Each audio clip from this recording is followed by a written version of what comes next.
Welcome. I'm E.G. Marshall.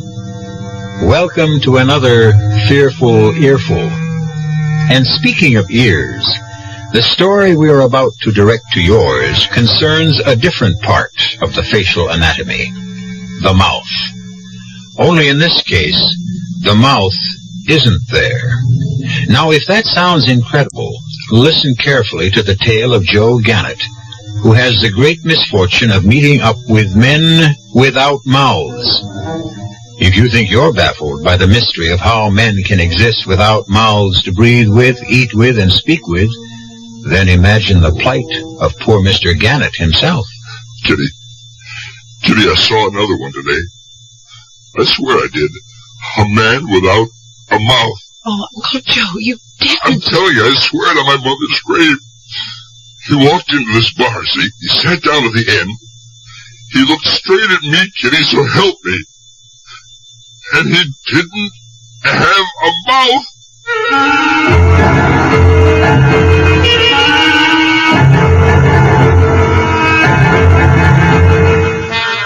Our mystery drama, Men Without Mouths, was written especially for the Mystery Theater by Henry Slessor and stars Joe Silver and Patricia Elliott.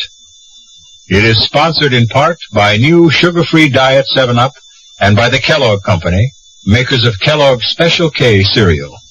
I'll be back shortly with Act 1.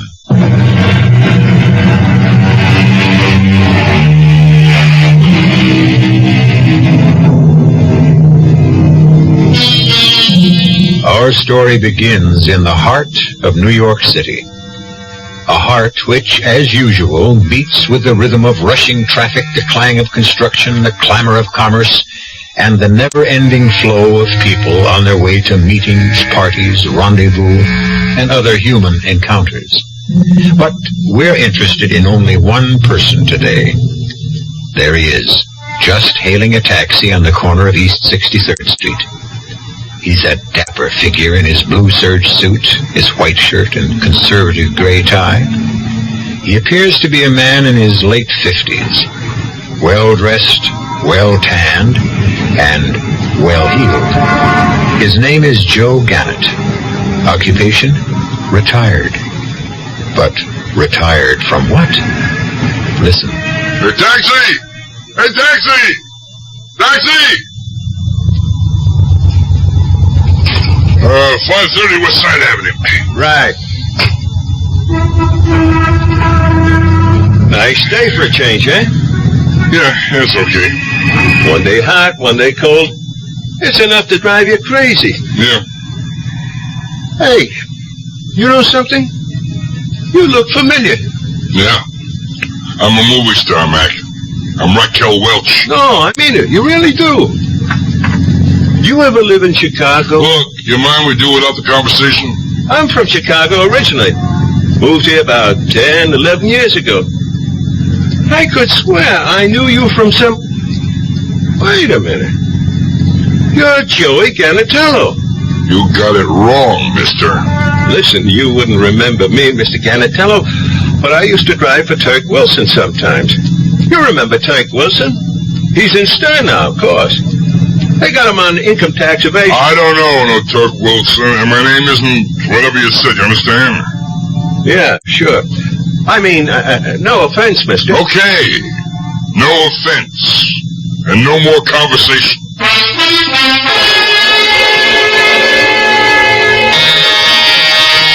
Just a minute. Uncle Joe! Kitty, well, here I am for the housewarming. Oh, you angel. Hey, come on, take it easy. You're choking me. Couldn't believe my eyes when those things started to arrive this morning. You like it, First the dishes, then the silver. Uncle Joe, that silver. It must have cost a fortune. Hey, do I have to stand out here in the hall? Huh? You got a new apartment. Let me in and take a look at it, huh? Of course. Come here. Hey.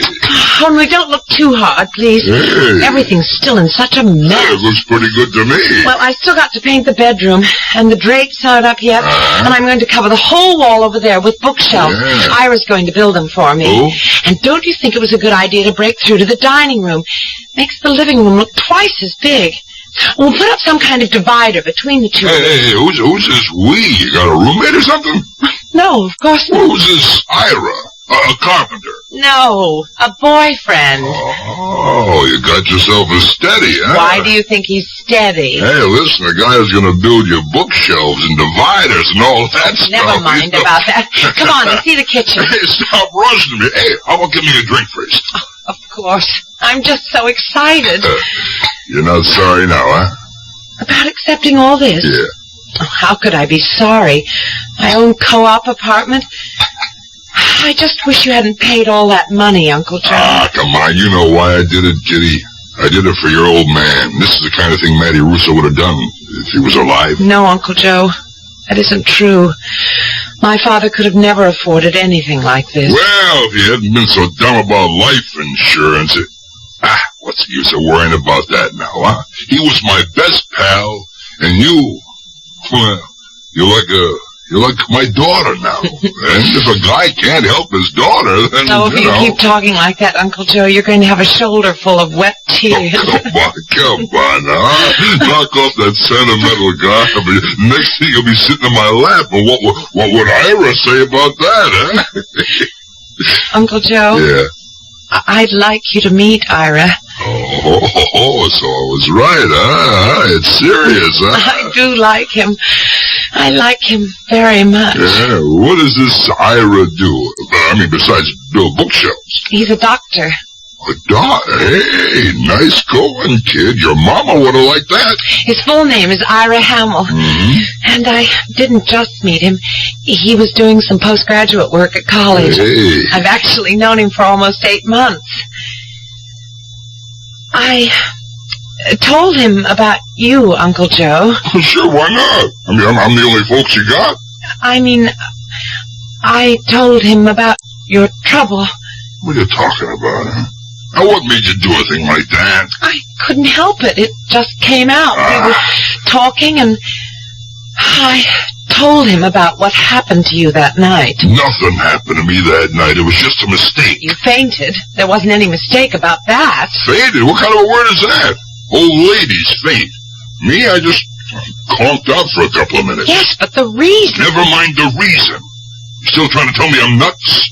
I didn't see that guy in the elevator? No, I'm not saying that. Because I did see him. Understand? He was some kind of freak, that's all. And maybe somebody who had a bad accident got himself sewn up. But a man without a mouth... It's so incredible. I mean, how can anyone live without a mouth? This guy was alive. I seen him. Yes, and he scared you so much. Did you cut that out? Hey, wait a minute. This boyfriend, this doctor of yours, he's not a shrink, is he? No, he's an internist. Good. For a minute there, I thought she was trying to make a patient out of me. Ira doesn't have any trouble getting patients. He does very well all by himself. Well, I guess I'll have to meet this terrific guy, won't I? Ask him what his intentions are. That's exactly what my intention is. To have you two meet. Anytime you're free. Me? I'm always free, you know that.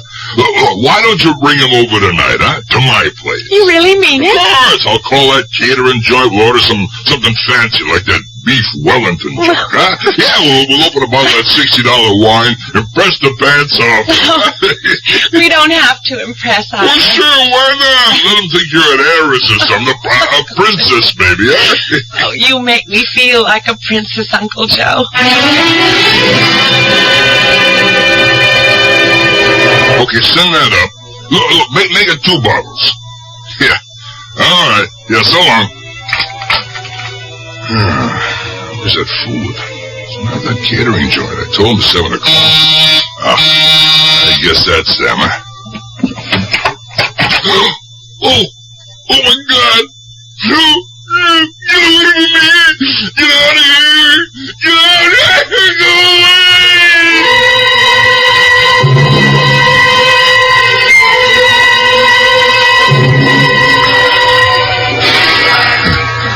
Ira, are you sure he's all right? Are you sure it's not his heart? No, his heart's okay. Pulse is a little fast. It's just shock, Kitty. He'll be okay. He looks so terribly pale. He's coming out of it now. Hey. Hello. Hello, Mr. Gannett. Sorry to have to meet you like this. Yeah. I'm, Ira Hamill. The doctor? That was a very dirty trick, Uncle Joe. Getting Ira to make a house call for pretending to invite us to dinner. Help me out. Yeah, you better, take it easy, Mr. Gannett. I'm okay now. I'm okay. I just got a little dizzy. Yeah, how long was I out? I don't know. We got here at 7:15. Rang and rang, but nobody answered. I got word and called the super. Listen, did the food get here? It's here. Oh, but never mind about that. What about the wine? I ordered some of that chateau stuff. What, happened exactly? Nothing. Uncle Joe, please. The last time you had a blackout. Well, was it anything like the last time? You want the truth? It was exactly like the last time. A man without a mouth. She told you that, too? Well, it was interesting. I even looked up a book I have, Anomalies and Curiosities of Medicine. There is a condition called atresia of the mouth. I'm afraid I don't know of any modern case. So what you're saying is there is no such thing? No, I didn't say that. For one thing, I don't really know the whole story. Just what Kitty told me about you seeing this man in the elevator. That's right. He was in the corner of the elevator, reading a newspaper. He didn't even look up when I got in the car. But then I turned around and I seen him, staring at me. So he had eyes, but no mouth. None that I could see. Just skin, covering everything from his nose to his chin. It was only an optical illusion. I'm sure of it. Mr. Gannett, did you see that man again tonight? No. You mean it was something else this time? It was another one. A different man right at my front door. But there was something unusual about it. It was the same thing. He didn't have any mouth. Oh, Uncle Joe. Hey, look. Maybe it's freaks. There's freaks walking around. Hey, Martians, maybe. What do you think, Doc? Going to be Martians? Well, why should they pick on you? Yeah, that's right. I've never done nothing to a Martian. Why pick on me, eh? Hey, come on. Let's forget this junk. Let's eat that food. How about it, Kitty? You want to warm it up for us? All right, Uncle Joe. What the heck? We got mouths. Let's use them.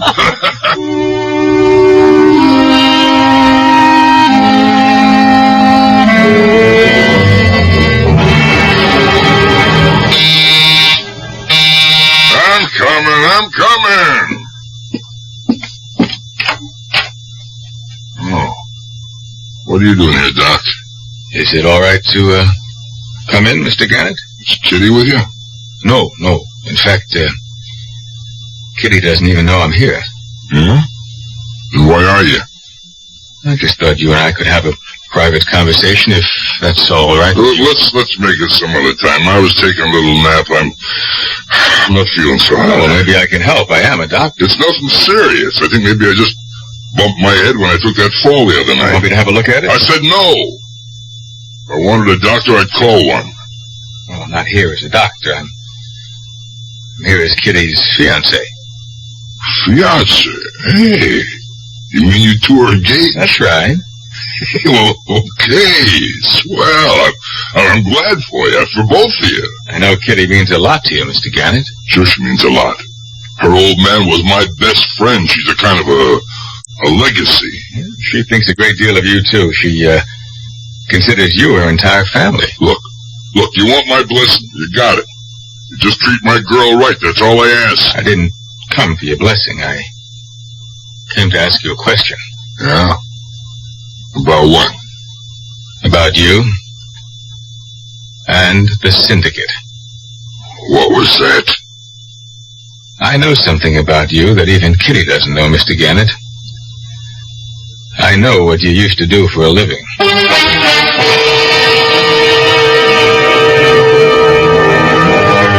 Well, Miss Mr. Joe Gannett seems to be a man who is not merely haunted by strange men without mouths. He also seems to be haunted by his past. Is it possible that the cab driver was correct, that Joe Gannett and Joey Gannatello are one and the same person? And is there any connection between his past and his terrifying present? We'll find out when we return shortly to Act 2.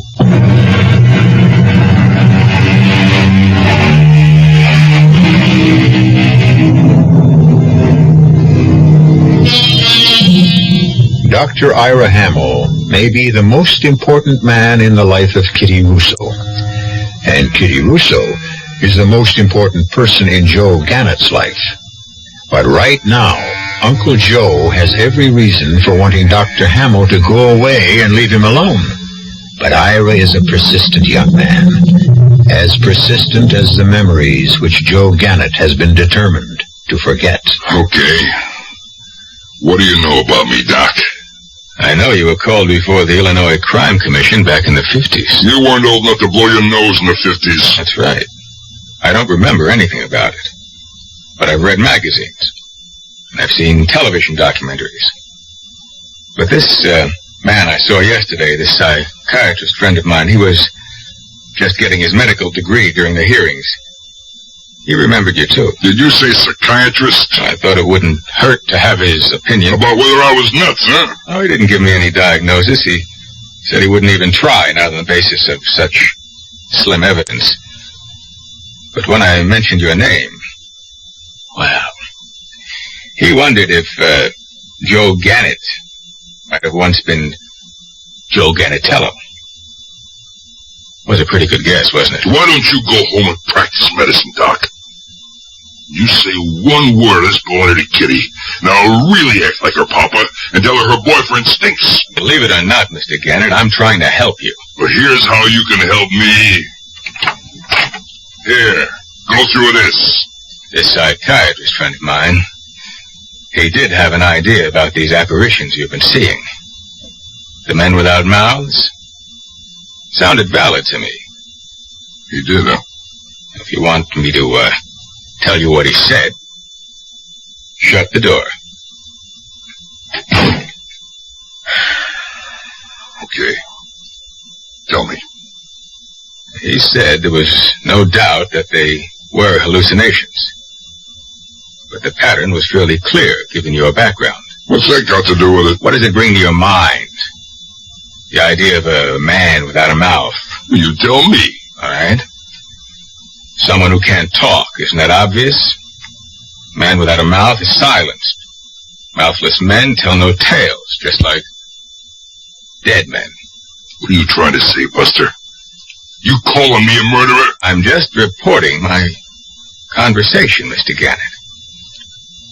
The psychiatrist said, well, your past associations may have left you with strong guilt feelings related to, well, informers or would-be informers. That's not an accusation, just an analysis. You all through? The only reason I'm telling you this is because it might help. The only reason I want to help you is because of Kitty. I'd jump off the George Washington Bridge if Kitty said jump, Ira. Okay. Okay, you jump off bridges if you wanna. You do anything you please, Doc, except for one thing. You don't say one word about this to Kitty. She really doesn't know, does she? One word, and I'll wrap your diploma around your neck, you hear me? I wasn't going to tell her, Mr. Gannett. I don't want to see Kitty hurt. I love her. Just as you do. Now you can open that door again.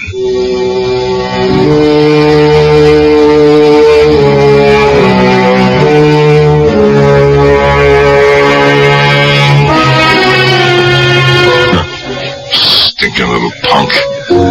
Wise guy, doctor. You want another drink, Mr. Gannett? Huh? Oh, yeah. Yeah, right, Harry. Another drink, that's right. Here you go. Yeah, right up to the top, Harry. Right up to the brim, huh? Sure, Mr. Gannett. You know we always take good care of you. Nobody has to take care of me. I take care of myself, Harry. I always have. Sure, that's the way. Look out for number one, right? Hey, Harry, you know something? You know, you got a good, strong mouth. Thanks, Mr. Gannon. A guy can see your mouth, plain as day. And I was thinking of growing a mustache. You figure that wouldn't be a good idea? Hey, Harry, people have to have mouths, don't they? Yeah, they sure do. Listen, some of the people come in here, they got real big mouths, never stop talking for a minute. You never saw anybody without a mouth, Harry, did you? No, Mr. Gannett, I can't say that I did. Oh, excuse me, I got a new customer. What can I do for you, sir? Oh, God! Oh, no! No! It's another one! It's another one! Hey, what's the matter? I gotta get out of here! I gotta get out! Hey, Mr. Gannett! Let me out! What's the matter? Let me out!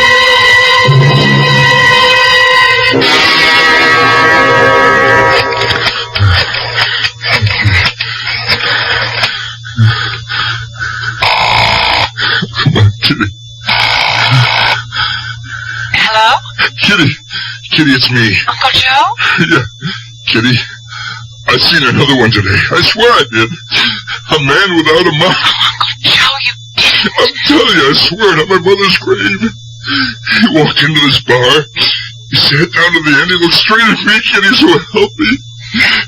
And he didn't have a mouth. Oh, Uncle Joe, you need help. You've got to have help.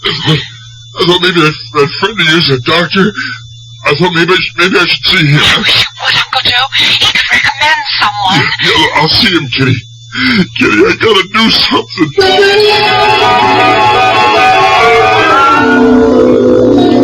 Please. Sit down, Mr. Gannett. Thanks. You've, seen another one, haven't you? Now listen to me, Doc.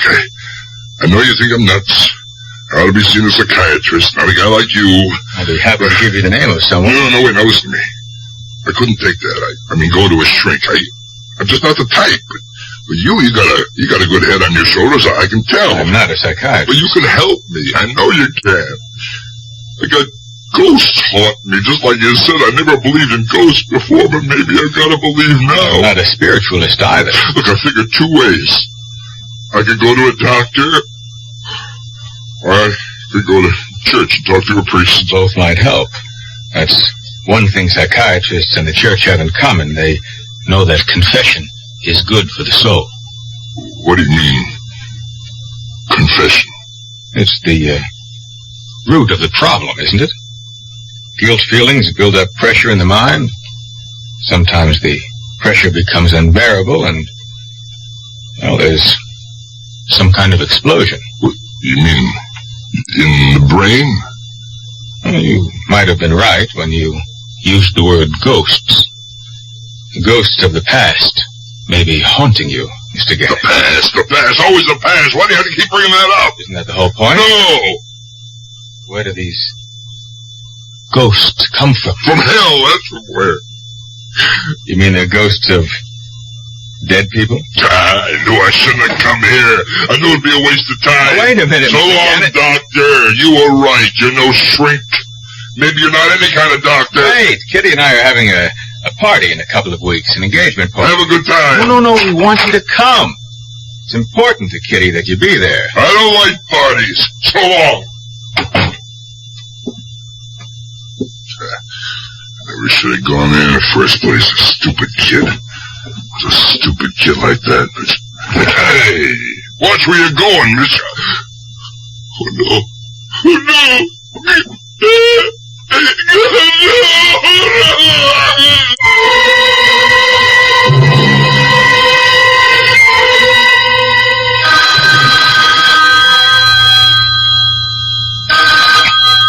Hello? Uncle Joe? Yeah, hi, Kitty. Are you okay? Yeah, fine. Great. Why shouldn't I be? I just want to know.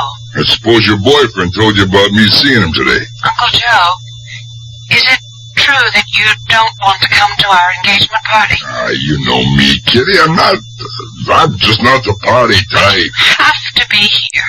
All of Ira's relatives are going to be here, and there won't be anyone at all from my side. Honey, I just can't make it.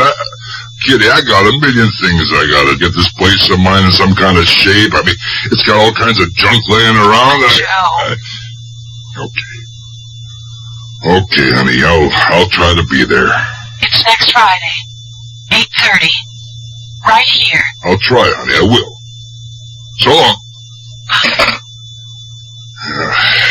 As long as I don't go nuts before then. Yeah, maybe I should clean up the junk around here. Look in that closet. Oh, look at all that junk. This Christmas stuff I ain't even opened. This old typewriter, I should give that away, get rid of it. What am I going to do, write a book? Yeah, that's the thing, all right. Confession's good for the soul. I had to put down the whole story like the doc said. Maybe he's right about it. I couldn't even write a postcard. Hey, wait a minute. How about this? Yeah. The tape recorder one Kitty gave me last year. Jeez, I never even touched the thing. See, how's this thing work anyway? Yeah, on, off, record, stop, rewind, play. Well, there's nothing very hard about that. Let's see, where's the microphone here? Oh, yeah, it is. It plugs in here, I guess. Yeah, that looks right. Now what, press the record button, right? Yeah. Testing 1, 2, 3. Testing 1, 2, 3. Okay. Let's see how that sounds. Okay, press the rewind button now. Then press play. Testing 1, 2, 3. Testing 1, 2, 3. That's easy enough. Only, how easy is it going to be to confess? Well, only one way to find out. Try. My name is Joe Gannett. No, that's not starting off with the truth, is it? My name is Joey Gannatello. In 1945, 46, I shot and killed a man named Ricky Natans. What the heck am I doing? Am I crazy? I can't put that on tape. That's crazy. I can't. Wait. Maybe that's the way.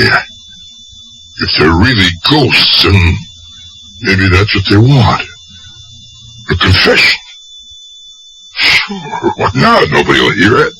I'll tell everything, but I'll take the tape and stick it in an envelope.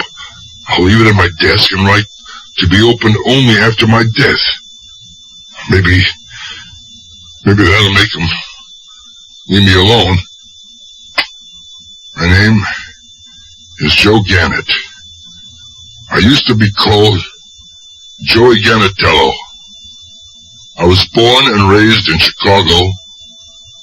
I worked for a man named Turk Wilson. In 1946, I shot and killed a man named Ricky Natans. Turk Wilson paid me $200 to kill him on account of Natans talking to the feds about a black market operation. 6 months after that, I shot and killed a man named Wally Sanchez. I don't know why Turk Wilson wanted him dead.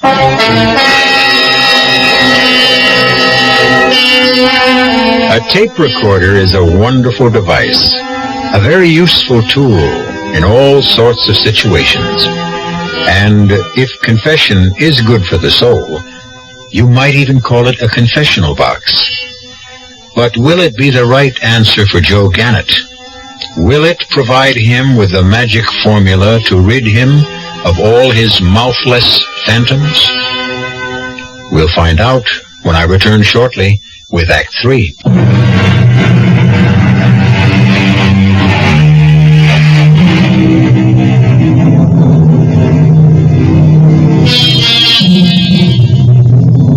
It is now 2 weeks later.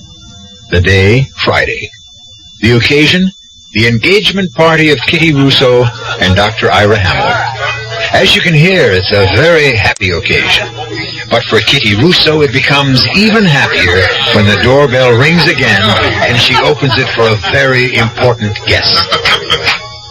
Uncle Joe! Hey, Kitty, well, here I am, just like I promised. Oh, Uncle Joe! I almost gave up hope. Well, what for? Didn't I say I'd be here? You never said it very convincing. Hello, Mr. Gannon.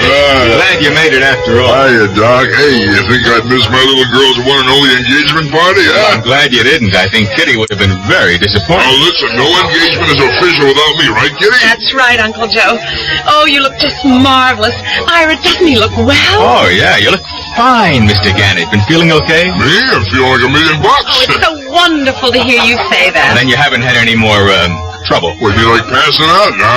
No more of that. I didn't mean just It's that. all over, Doc. The whole problem. It's all over and done with. Then you're not seeing anything peculiar these days. No, I figured out what the whole trouble was. Yeah, I changed my brand of booze. Uncle Joe, come on. That's what it was. I changed my booze. I changed my reading glasses. Hey, speaking of booze, how do you get a drink in this joint, huh? You come on with me. I'll show you where the best booze is. Go on. Say, is it really true? Have the hallucinations stopped? Stop cold, just like that. Oh, I'm really glad to hear that. So am I. For a while back there, I thought I'd have to take a trip to the funny farm, you know? But it hasn't happened once in the last 2 weeks. Well, that certainly gives us something to drink to, doesn't it? Yeah, we'll drink to Kitty, Doc. I mean, Ira. You like scotch, right? Yeah, scotch is fine. Listen, Ira, I said a couple of things here that weren't so nice. I hope you can forget. I didn't take any offense. That's good. You marrying Kitty, that means you'll be stuck with me too, huh? Joe, why do you think it happened? What? Losing your ghost. Oh, I don't know. I guess he just got tired of haunting me, huh? Oh, hey, now, listen, I got a little present for you and Kitty. No, nothing fancy, just something small and green. Huh? Here. Thanks, Joe. Okay, come on, open it up, take a look. Well, all right. That's a lot of money, Joe. Well, a couple of kids get married today. They need every penny they can get their hooks out. Oh, I still think it's too much. Now, look, you got a nice, long future ahead of you. Me, most of what I got is past, you know? Well, I know something else, too. The past is the past, Joe. Once it's gone, understand? Hey, Ira, you know something? I think Kitty got herself a pretty good catch.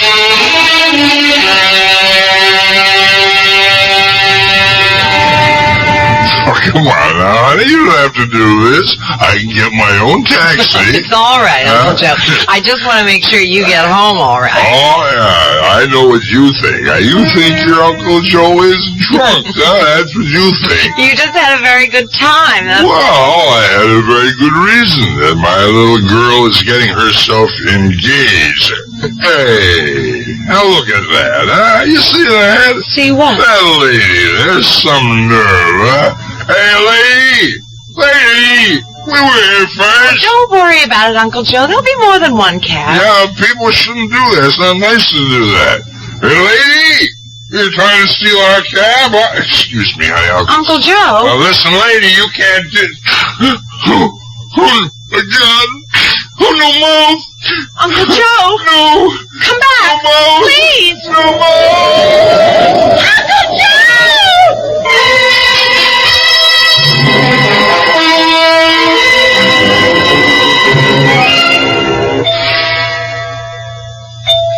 Well, you're a lucky man, Joe. You must have good, strong bones because you didn't break one of them. I'm okay. A car just knocked the wind out of me. Look, I ought to pull some strings where to get me out of this place. Well, they just want you for observation, Joe, just for a couple of days. I'll run home and get your toothbrush and anything else you might need. And your hospitalization card. Don't forget that. Yeah, that's right. There's no use adding insult to injury. Now you're being sensible. Okay. Where's my clothes? Everything's right here in the closet, but don't get any ideas. I'm thinking about my house keys. They're in one of the pockets. Don't worry about the keys. I've got my old set with me. Yeah, okay. Well, Why don't you go now, then, huh? All right. I'll be back in an hour or so. Ira, listen, I want to talk to you alone. All right, about what? You was wrong. What do you mean? Your whole theory was all wet.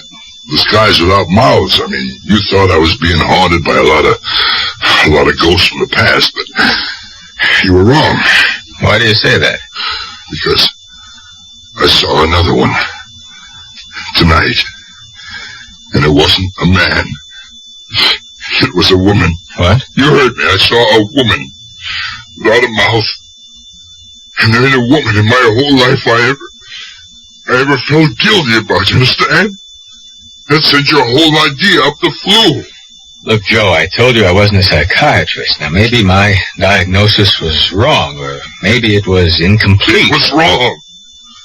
There ain't no reason for me to see a woman without a mouth. I never heard a woman in my life, never. All right. So I was mistaken. I'm sorry. And I did it all for nothing. I put the whole thing on tape. Well, what were you going to say? Tape. The tape in my library. What are you talking about, Joe? My hospitalization card, all that stuff. I keep it in the library.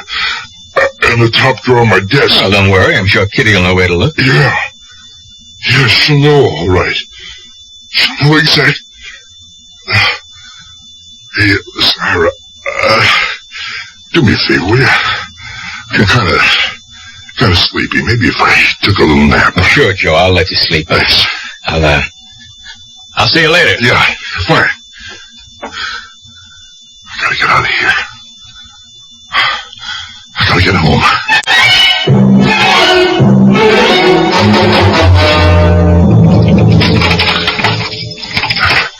Maybe she didn't find it. Maybe she didn't even look in that envelope. Kitty? Kitty, you here? Kitty?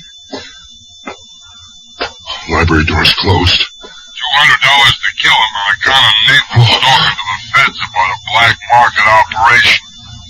6 months after that, I shot and killed a man named Wally Sanchez. Oh, my God. I don't know why Turk Wilson wanted him dead, but I shot him.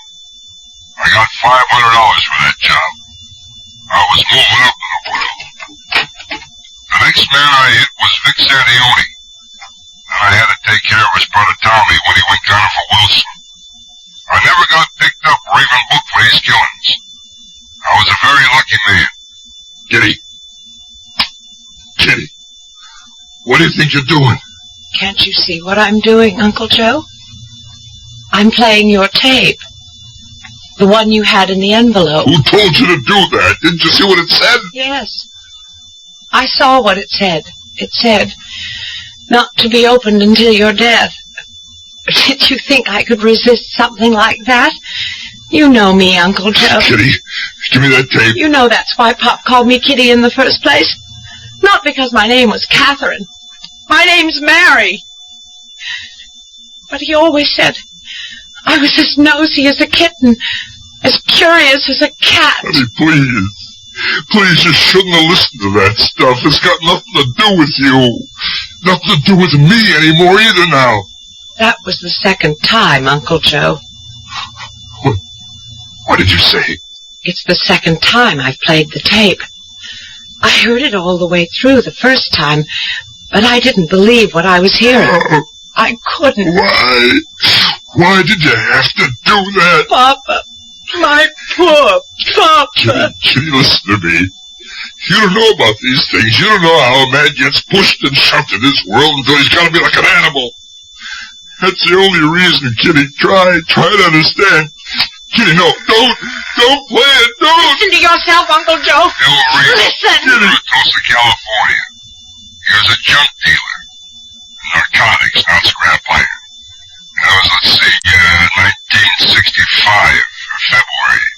Yeah, I remember February because it was cold, freezing in New York. I was glad to get a job out west. Kitty, stop it for the love of God, stop it! Wake off, same year, same state, I think it was November. That was almost the last one except for Marty Russo. Marty had this daughter in college. He was worried about her finding out what he was doing. He never stopped worrying about that. Only then they needed a fall guy for a payroll job, and they picked Marty, and he refused. He said he wouldn't take a rap. He wouldn't go to jail and shame his daughter. He said he'd spill for her. Are you listening, Uncle Joe? Lord. It made him a problem, you know. I wanted him hit. I said I didn't want the job. Marty was my friend. Him and his daughter was like my family.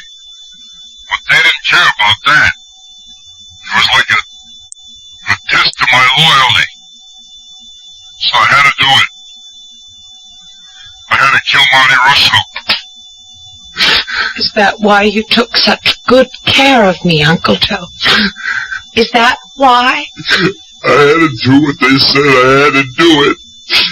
Kitty, it would have been the same with your papa if he was told to hit me. There's a gun in your desk, Uncle Joe. Is this the gun you killed him with? No, put that down, Kitty. That thing is loaded. Tell me how you killed my father. No. Your best friend. Why don't you tell me how? No, please put it down. Did he know it was you, Uncle Joe? Kitty. Did you look him in the eyes when you shot him the way I'm looking at you? Kitty!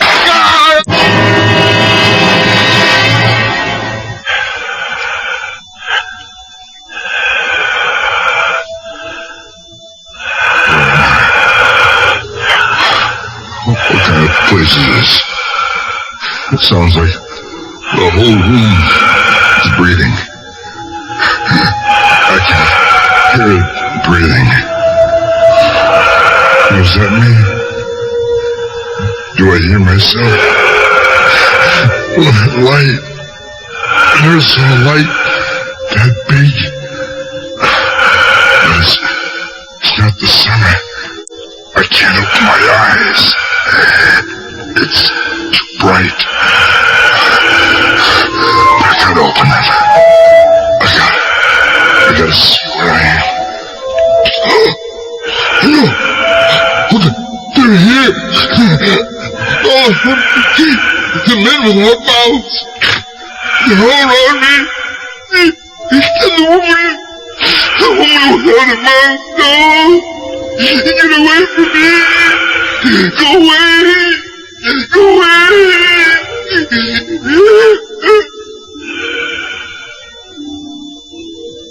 His eyelids are moving.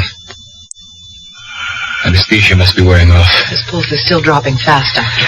Keep that respirator going. It's no use. We're losing him.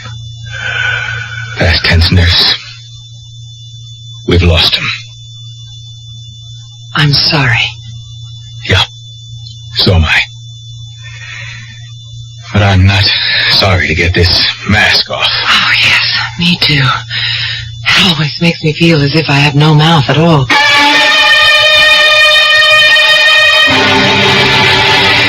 Well, it seems that Joe Gannett was seeing ghosts, all right.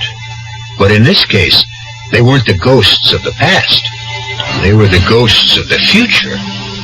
Men without mouths, clustered around an operating table, not trying to destroy his life, but attempting to save it. I'll be back shortly.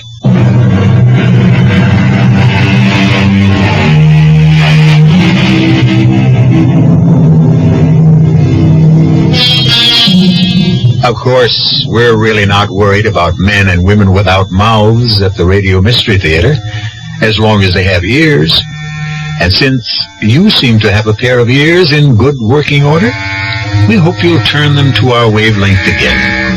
It's our purpose in life to show you that sometimes it's fun to be afraid. Our cast included Joe Silver, Patricia Elliott, Ira Lewis, and Dan Acco. The entire production was under the direction of Hyman Brown. Radio Mystery Theater was sponsored in part by Anheuser-Busch Incorporated, brewers of Budweiser. This is E.G. Marshall inviting you to return to our Mystery Theater for another adventure in the macabre. Until next time, pleasant dreams.